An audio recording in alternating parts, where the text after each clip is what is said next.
કેશોદ તાલુકાના ગેડ પંથકમાં જળબંબાકાર જેવી સ્થિતિ. મૌસમનો કુલ 40 ઇંચ વરસાદ નોંધાયો. કેશોદ માંગરોળ તાલુકાના ગેડ વિસ્તારના ગામોમાં જળબંબાકાર જેવી સ્થિતિ સર્જાઈ. ખેતરો ખેતપેદાશોમાં નુકસાની સાથે અનેક જગ્યાએ નદીના પાળા, સુરક્ષા દિવાલો તૂટવાના બનાવો સાથે અનેક ગામો સંપર્ક વિહોણા બન્યા. હાલના વર્ષે 40 ઇંચ વરસાદ થવા સાથે મેઘસવારી હજુ યથાવત. ચોમાસામાં દર વર્ષે વધુ વરસાદ થતાની સાથે ગેડ વિસ્તારમાં જળબંબાકાર જેવી સ્થિતિ સર્જાઈ. ખેતરોમાં દરિયા જેવો માહોલ સર્જાયો છે અને લાંબો સમય સુધી ખેતરોમાં પાણી ન ઓસરતા ખેડૂતો જમીન અને ખેત પેદાશોમાં મોટા પાયે નુકસાન થાય છે.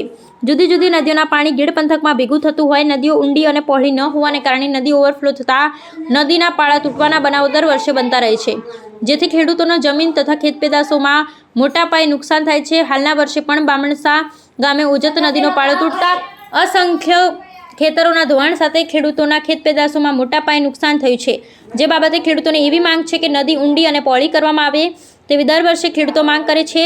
છતાં સરકાર દ્વારા ગેડ પંથક કે કાયમી પ્રશ્ન હલ થાય તેવું કરવામાં આવે તેવી ખેડૂતો માંગ કરી રહ્યા છે. કેશોદ તાલુકાના બામણસા ગેડ ગામે દર વર્ષે એકાદ બે જગ્યાએ નદીનો પાળો તૂટવાનો બનાવ બનતો રહે છે. હાલના વર્ષે પણ અનેક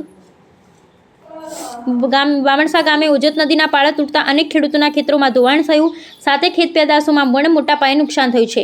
અનેક ગામોમાં જળબંબાકાર જેવી સ્થિતિ સર્જાઈ છે. અનેક ગામો સંપર્ક વિહોણા બની ગયા છે. અનેક ગામોના રસ્તાઓમાં નદી જેવો માહોલ જોવા મળી રહ્યો છે.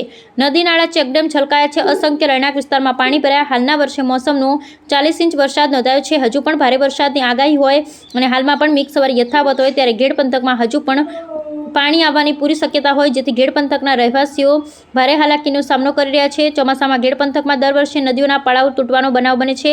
દર વર્ષે રજૂઆત કરવામાં આવે છે ત્યારે ગેડ પંથકનો પ્રાણ પ્રશ્ન કાયમી ઉકેલ થશે કેમ કે તે જોવાનું રહ્યું. Bureau report Naresh Ravalia, Keshod.